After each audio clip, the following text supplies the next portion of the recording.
Hi guys! So today I wanted to talk about Arcane. It's just been on my mind a lot. I feel like it's been on everybody's mind and it seems like the right thing to do. So let's get into it. So one of my favorite characters from the show. Okay, I can't say that because they're all my favorite character, but one of my top favorite characters is Jinx. She's a really well-written character, but she's also kind of very complex and a little relatable. Like, she is our Joker, for the girls. So yeah, if you don't know what Arcane is, please log off right now. Go watch it, go open up your Netflix, go steal your cousin's Netflix password and go watch it. And then come back to this, because I can't. But if you want a summary, it's basically a show that follows primarily these two sisters, Jinx and Vi. And it's in this very dystopian other world, but it's very futuristic. And so there's Piltover that's very, very rich, very upper class, very nice, and Dawn, or the Undercity, that is the slum of their land. And so basically both of the sisters are from there, but they get separated eventually, and the older sister Vi ends up in prison, and the younger sister Jinx just kind of has her villain arc, and so it just kind of follows them and the stories of a bunch of other characters basically fighting in the resistance, and their relationships and fighting, a lot of fighting. We get a lot of really good action scenes, but it also has an amazing plot. That's the best description I can give without giving away the story, even though this is a big spoiler warning. Yes, there's gonna be a lot of spoilers if you haven't already watched it. And Big 24, yeah, I don't know, figure it out. Okay, so I'm gonna give some background on Jinx, just her history. And if you see me looking at my phone, it's because my notes are on here, not because I'm snapping people. So okay, so she was born to Felicia and Connell. Those are her parents, but they died 2 seconds into episode 1. So she was adopted by Xander and raised with her sister, and then 2 more adopted siblings, Clagger and Milo. So the first episode, the first episode, the kids, Vi, Jinx, Clagger, and Milo, they're trying to pull a heist. So they go up to Piltover and they're just trying to steal from there, but they accidentally blow up the building.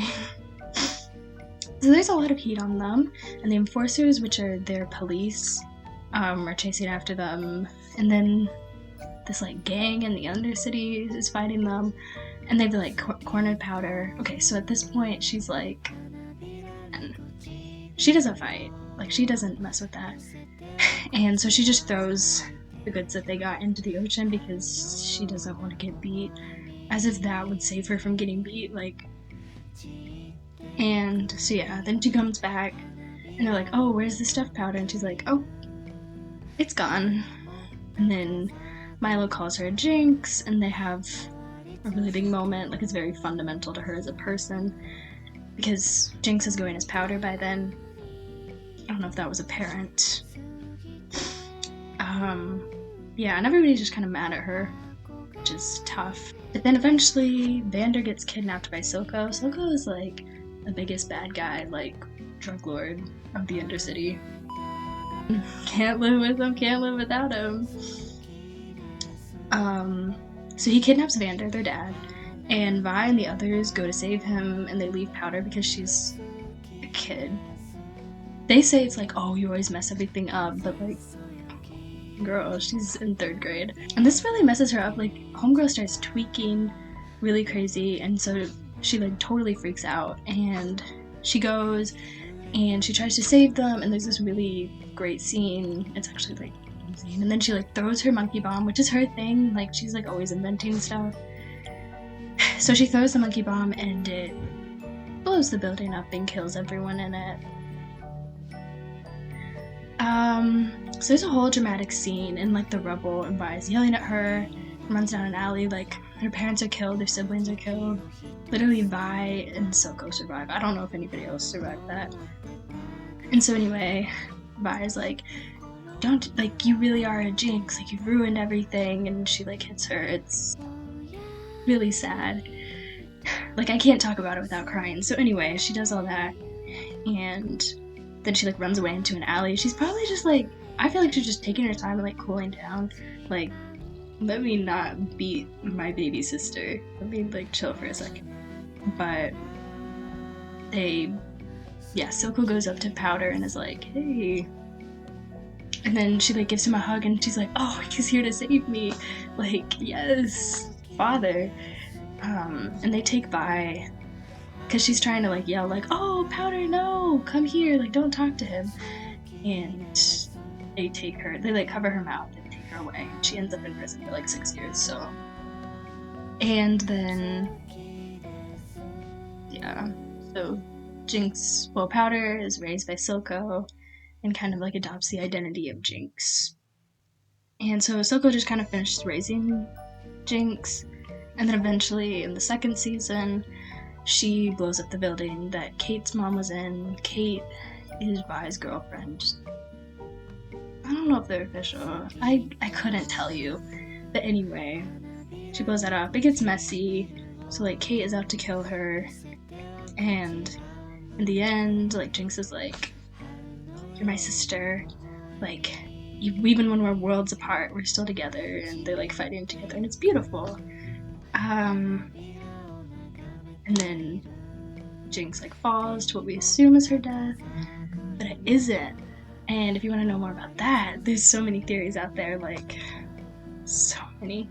Okay, so these are going to be the sections of the video, and I'm just kind of like breaking down my own character analysis and just the stuff that I wanted to rant about this character that I feel like is really important. So my first point is mental health. One thing this show does a really great job of is like exemplifying disabilities. I'd say like particularly mental health is what I'm focusing on, because literally everyone in this show is like suffering from PTSD. But like focusing on Jinx, they do a great job of showing mental illness. I've heard like a lot of different diagnoses that people have had for her. I'd say like borderline personality disorder is a really strong one that I agree with, so that's like the reference I'm gonna have in this video, and like you can disagree, but it's just like what I see, so that's what I want to talk about. And psychosis, which can like happen in borderline personality disorder. But like through visual and narrative means, we really get a peek into her mind. Like there's a lot of animations and stuff. Like in the first season, it really feels like we're seeing things from Jinx's point of view, and it's really cool. I mean, it's jarring, but it's also really cool, like as a viewer, to get to kind of see that for a moment. And I think they do a really good job of it. So it acts as a really great frame of reference to see that this show is kind of a comment on mental health. And I say that she has this and not PTSD because, like, I mean, maybe it's PTSD from when she was like 4 and her parents died, but she's just, very like emotional and sensitive. And like when her siblings left to go get Vander, like she was freaking out. Like you have, like, you know the scene. She's tweaking, like. But I'd say in addition to BPD, I think she has like a lot of survivor's guilt. We see that with like Flagger and Milo, they died, but in the first season she like hears their voices a lot and she'll like kind of see them sometimes, and they're not usually like talking the way that they did talk when they were alive. Like they were just they're like teenage boys, so they were like, oh, I don't know what they said, but in like the voices it's very like judgmental, so I feel like it is like a projection of her own thought process. I don't think it's any memory. Okay, so who even is the main character of this show? Who is the main character of this show? Some people may say this show just has too many characters. I am people. I think it's good, but we need to keep it going. Like I can't name every character in this show, but I feel like they're all very purposeful and like calculated.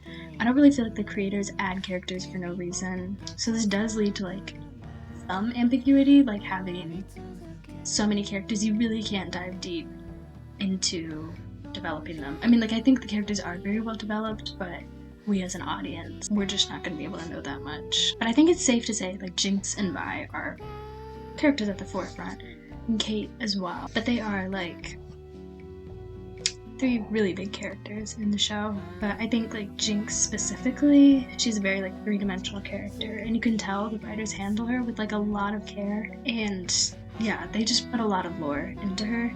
And even though, like, we don't always get to see it, because there's so much footage that was cut, even though we don't always get to see it, it's just very calculated and compelling just seeing her character. So, as you may know, in the intro for season 2, like the intro song, each character has a little clip in, but each clip is a reference to play. Like we have Caitlin, she's like, it's the like Macbeth reference. There's Phantom at the Opera, I think, Julius Caesar. There's a lot. But anyway, Jinx's is a reference to Les Mis. And I think that's really fitting. If you don't know what Les Mis is, well, first of all, it directly translates to The Miserable Ones. Do with that as you please. But anyway, it follows the drama of Valjean and Cosette. Valjean is a criminal who gets out of prison and is the mayor of the town where Cosette's mother works. After she dies, he feels really guilty for this because he already had a terrible life and gave up her daughter to give her a better life. He then goes to find Cosette, and she is being abused by the family who adopted her. After this, she grows up and falls in love. There's a lot of drama, political tension. It's all essentially resolved. Cosette is happy with her soulmate, and the rebellion gets what they want, and to a degree, I'd say. And if Cosette is happy, so is Valjean. Valjean, however, soon shatters their happiness, worried that he will lose Cosette, and unnerved by political unrest in the city, Valjean announces that he and Cosette are moving to England. It's just how it goes. I mean, you can read more about it if you really want the in-depth, but yeah. So I see this tie-in in a really big way with Jinx's guilt and desire to fix everything. She'll be like, oh, this is something I can fix, and she does really seem to have, like, remorse over her actions to an extent, and she does want to, like, mend relationships and fix the world in a big way. And we also see, like, her relationship with Isha, because I see people really saying that the comparison is Jinx and Valjean, and, they both take in a child, and it brings out another side of them, like they're both criminals that this young child brings out another side of. But I do feel like that is the best stage play to exemplify her and her life. Honestly, I can't say too much about Isha, I can't get into it. Okay, so there's this thing writers do to make a story much more narratively interesting, and it's saying, okay, this is very improv, if you're familiar with it. There's a lot of yes and that's what writers like to do. They like to say, oh, something bad happened to our main character. Yes, and just add on to that. Take that and double it. Because why not? Why not? And it does. It makes for a really good story when just horrible stuff is happening to a character and you see them either like breaking down because of it or becoming more of a hero, and it does a lot. But I love it. I love stories that do that, but it's hard. It's hard to watch, and that's what we see a lot of. It's just a lot of trauma dumped onto this character. Like, when God made Jinx, he was like, oh, fineness. Dumped a gallon in him, and he was like, oh, trauma and mental illness. Dumped 2 gallons in, grabbed another 2 gallons, and kept going for a while. Yeah, it really does boost the narrative, but it's tough to watch. The idea that, like, there are real people that are probably going through this. Obviously not, like, fighting over hex tech and, like, crazy subplots, but the general idea.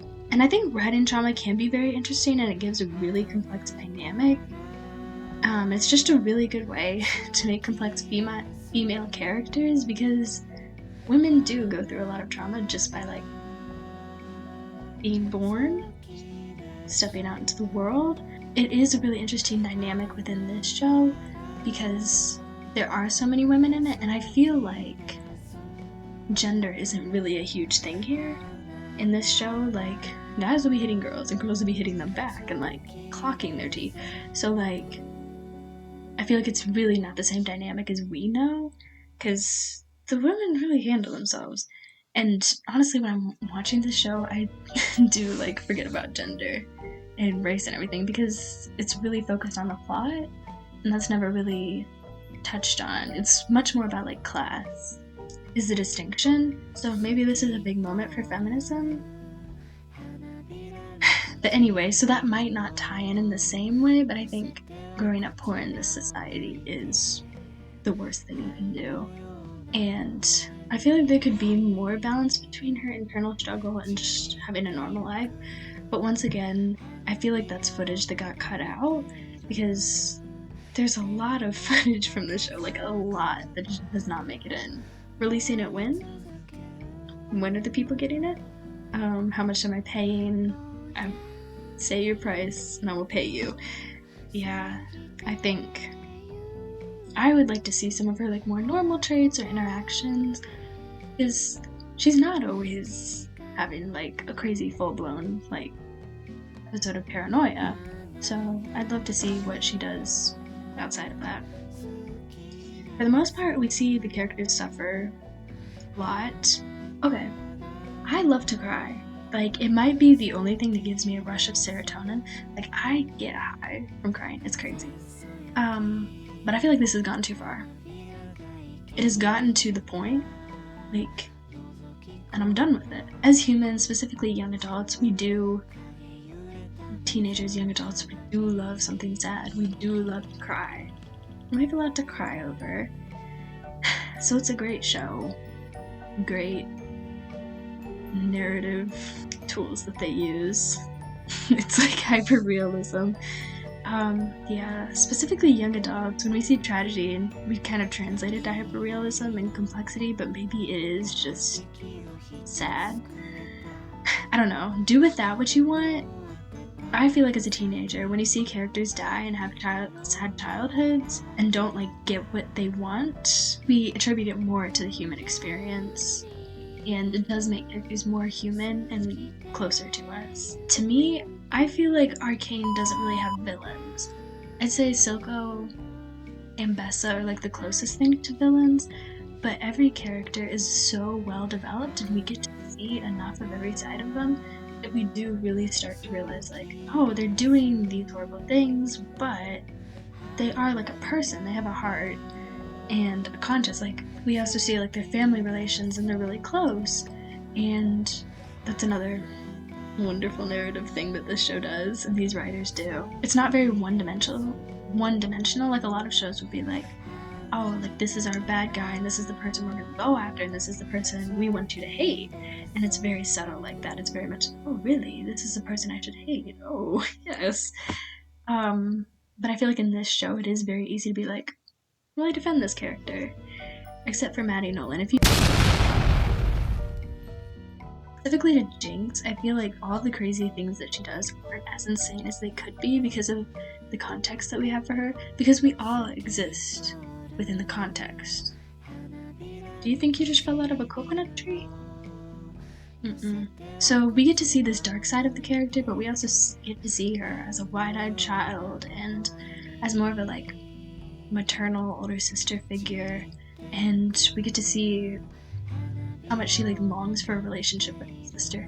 So it does all really not even out, but kind of. It all evens out. And I think the show really does make you contemplate like what is good, what is bad. The blue character. Okay, so we have Kate. She has blue hair. She has this blue, white, like light purple color scheme to her. But I'd say she isn't like the blue character of the show. I'd say Jinx is. Even though Jinx has like this teal blue hair. It's fine. Just follow me for a second. In Latin America, blue is associated with mourning, but also trust and I'd say 100% mourning. Like, Jinx is mourning her past self, her entire family.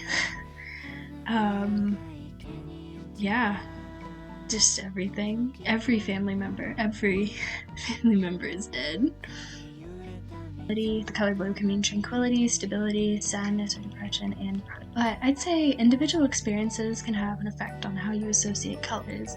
It's not just like one be-all, end-all definition or meaning for a color, because, you know, if you grew up sailing as a kid and the water you always sailed on was like kind of blue, and there was like kind of a whole like nautical theme at your house, you're gonna feel like blue is very like comforting and homey. But if you were wearing a blue shirt the day you got abducted, it's not gonna be a great color for you. That was like the craziest example. I feel like that was a little rash. Younger sister syndrome. Okay, younger sister syndrome isn't actually like a thing. I made that up. There's like the youngest sibling in the like birth order theory.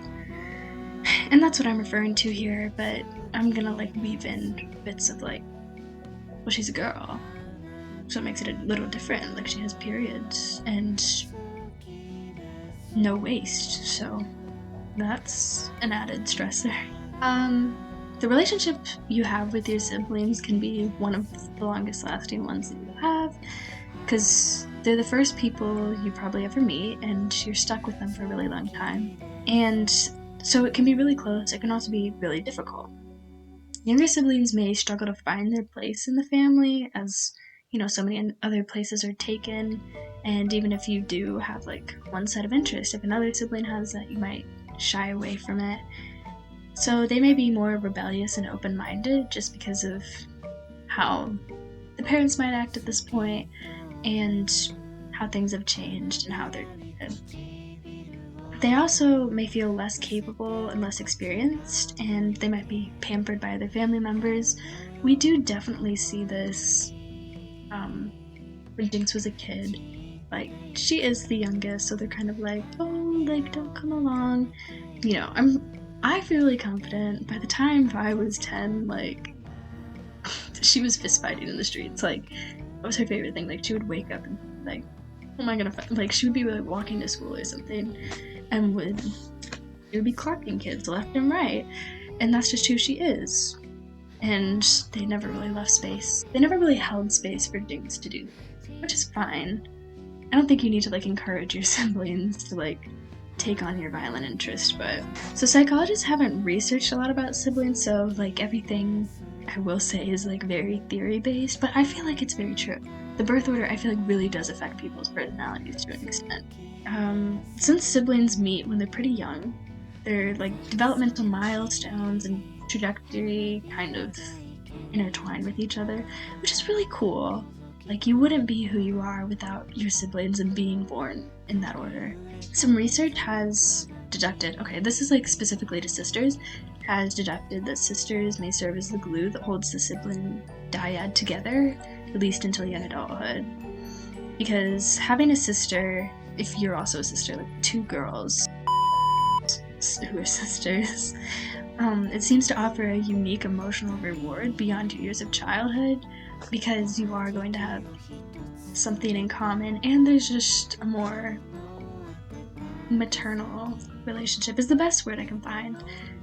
Here it is quite literally that I was low-key raising her because the mother was not with us, so there's definitely that. But women and girls are more encouraged to be more caring. We obviously don't see a lot of Vi having really strong maternal instincts, but she's very great with her younger sister, so that's encouraging to see. It can also pose rivalry, like having siblings of the same sex, because it's like, oh, well, I'm gonna be the sister, and it's like, oh, well, I'm the sister, so it can have some tension there.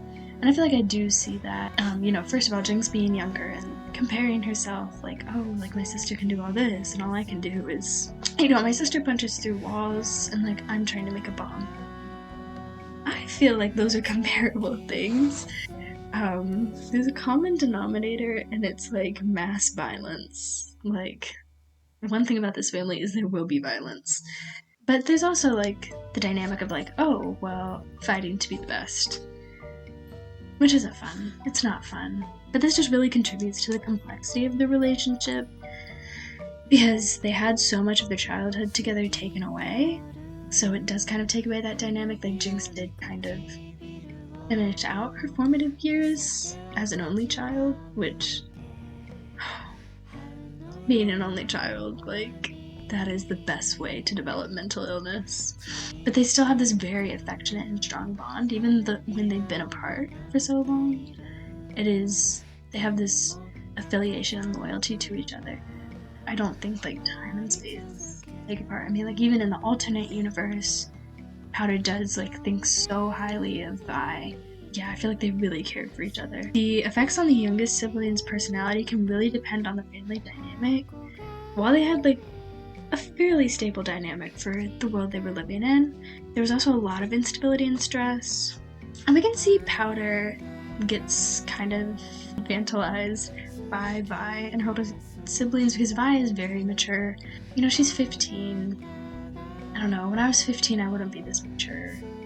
Like she does very much take on like almost a head of the household type of vibe. Like Vander is definitely the one in charge, but she's definitely, I feel like that does leave Jinx, who's like considerably younger than the others, to very much fall into the role of like, oh, I'm the baby.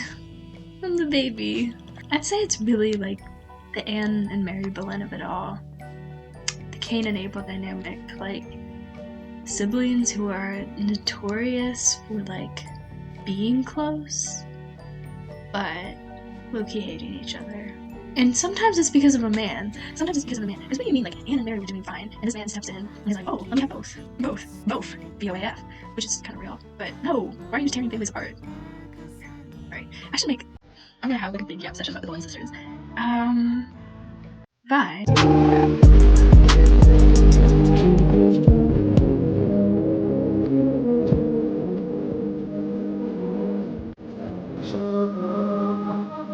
We couldn't get through this video without talking about Vi. The dynamic she adds to Jinx as a character is pretty significant, so I thought we'd dive a little into her. Why not? So Jinx really seeks approval from Vi. Just try to keep up and be useful is kind of how I feel like Jinx feels about her. I feel like Vi very much wants to protect her. Like, it's very much like, you're my, like, the child. Like, I don't know what else to say. Like, I need to protect you. Like, obviously the child is the first thing we're looking after. So that's an abnormal sibling relationship, I'm gonna say it. You should not be your younger sister's parent. That's just not. But she was really forced to step up, as she isn't the stepmother. She's the mother that stepped up. Even though Vander adopted them, I do feel like it's not like a sister-sister relationship. You may correct me, I don't have any sisters, so maybe I'm wrong, but I feel like this isn't the typical experience. And there's just much more of a stronger protective instinct here. But seriously, she was forced to grow up really early, which I feel like Jinx was forced to grow up in a way, but not in the same way. Like, she was forced to grow up, kind of be working, and I feel like Vi was forced to grow up and be looking after people and like have that on her conscience if anything happens to anyone, and then to grow up in prison. Like, that is a crazy moment. Like, we're not talking about that enough. In addition to the more caregiver dynamic, we also see that Jinx desperately wants a relationship with her sister. When she sees her again in season 1, a part of her seems to break, and she's extremely jealous of Kate, thinking like Vi's trying to replace her with Kate. Like, oh, there's this other blue-haired girl that you're hanging out with. Oh, you think you could replace me like that? Like, no. Yeah, but they are really two sisters that I feel like genuinely love each other, which is a little rare. Here and now, it's much more like, well, my sister could die tomorrow. I could be imprisoned this afternoon, so it does really force you to say what you have to say to people. In a scene with Isha, Jinx tells Isha that she and her sister Vi never really did stuff like this. Playing and like they were like putting stuff together and they're like playing with snails or something, dyeing each other's hair. And she says I was more interested in punching things. And I think this is where Jinx wishes Vi was different, and I feel like that is kind of what's difficult about it. Like, they did really love each other as kids, and Jinx was really trying to change herself to get along better with her sister and, you know, be able to, like, follow with her, and she really just wanted Vi to be more like her, which that might be narcissistic, but I feel like we've all been there. Like, we've had someone that we have a really great relationship and we're like, oh, if only they were just a little bit more like me. I do wonder if that ever affected Vi. Like, if she ever realized, like, I am who I am and I'm very happy and proud of that, but I wish I could be a better sister in that respect. I mean, I'm sure she has a lot of regrets about how she was a sister, considering she had to duck out of Jinx's life for 6+ years. But I think this ties back into Jinx seeking affirmation from her sister, and if Vi was interested in inventing stuff and she saw what Jinx was able to do, she'd be like, wow, that's so amazing, and she'd be much more proud of her than she is. I feel like Vi didn't really get what she was doing. She's like, okay, yeah, go blow up stuff.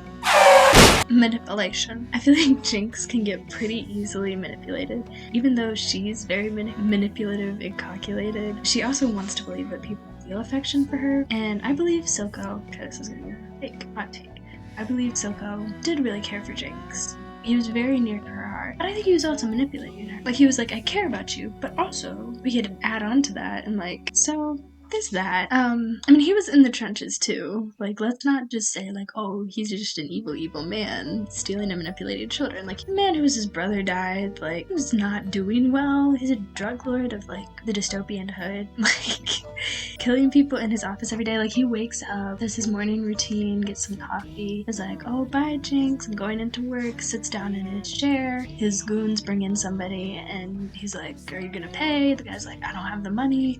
And then he slits his throat in front of his office. Like, that's the average morning routines. So, there's something to be said about what that's gonna do to your psyche and how you even get to that place. So, he's got his demons. Anyway, Jinx desperately seeks affirmation and fears abandonment. We know this about her. And so this is the perfect storm to get manipulated. You know, someone's bound to see that and be like, oh, hey, would you like to do what I say? And then I say you did a good job. Would you like to do that? Are you interested in that?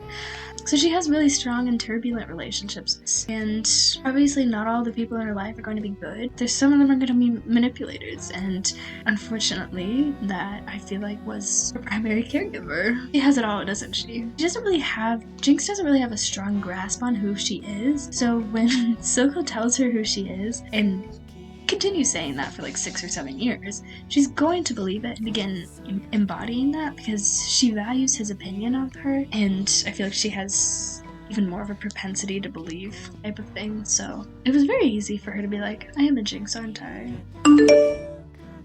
I hate being a teenager. Being 17 to 19 is truly one of the most terrifying, psychologically screwed, gut-wrenching, disgusting, horrible things. Like, I don't know a single teenager that isn't sick and twisted. And it's just something about the brain chemistry. And it is no different in Arcane. Like, don't get me started. Like, girl, at 15, I was hearing voices too. So I feel like that might be the full psychological explanation. Like, maybe she isn't even mentally ill. Maybe she's just a teenager. Give her a couple more years for her brain to cook, and she'll be fine. And why women can't be happy.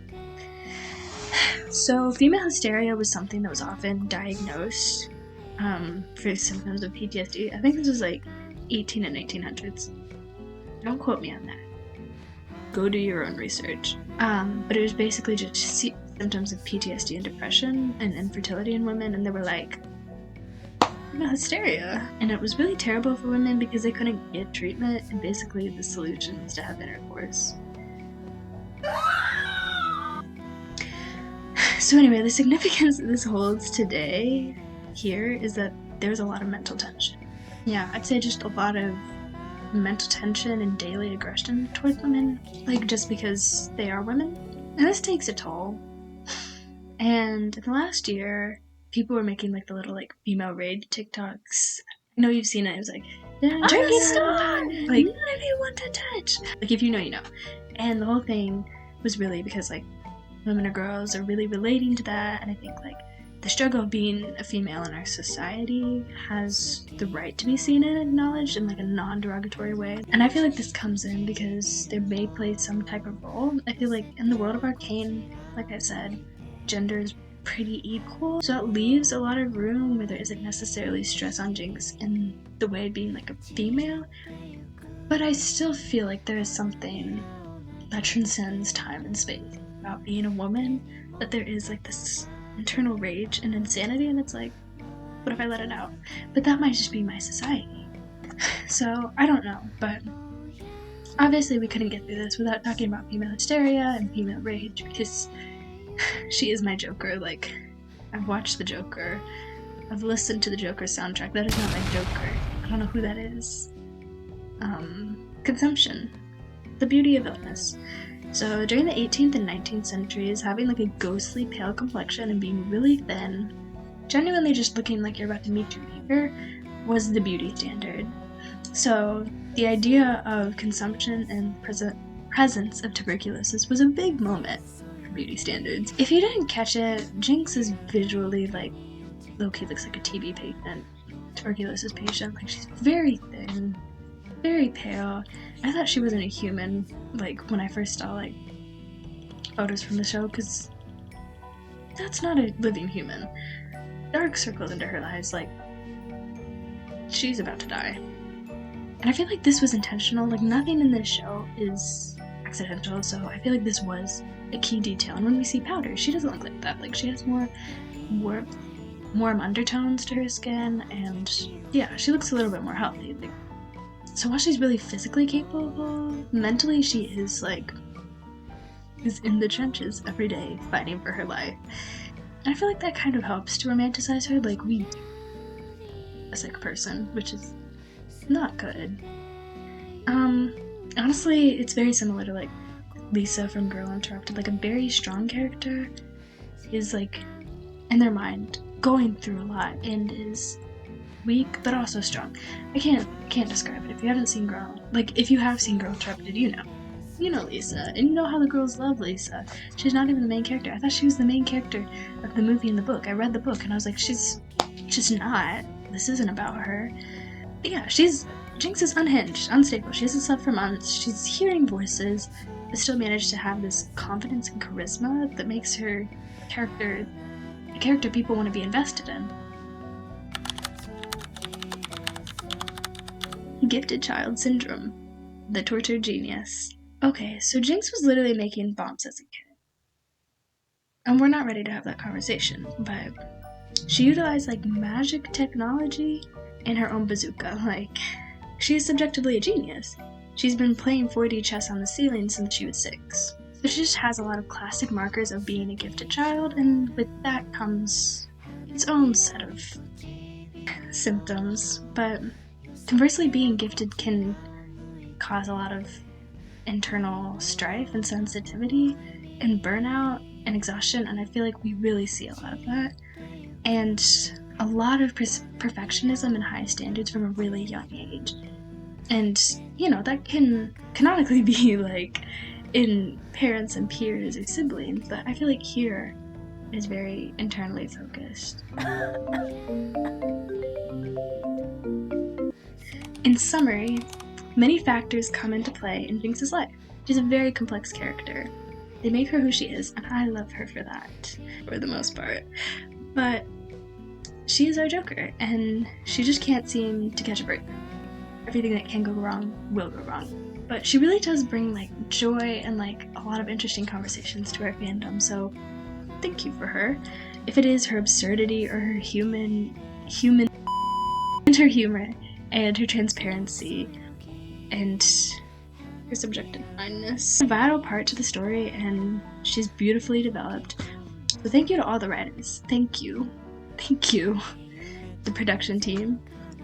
This show is like a big cultural moment for the girl.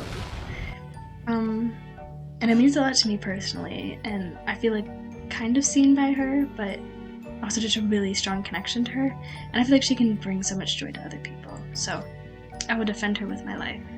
Okay, bye! I hope you enjoyed this video, and I will see you eventually.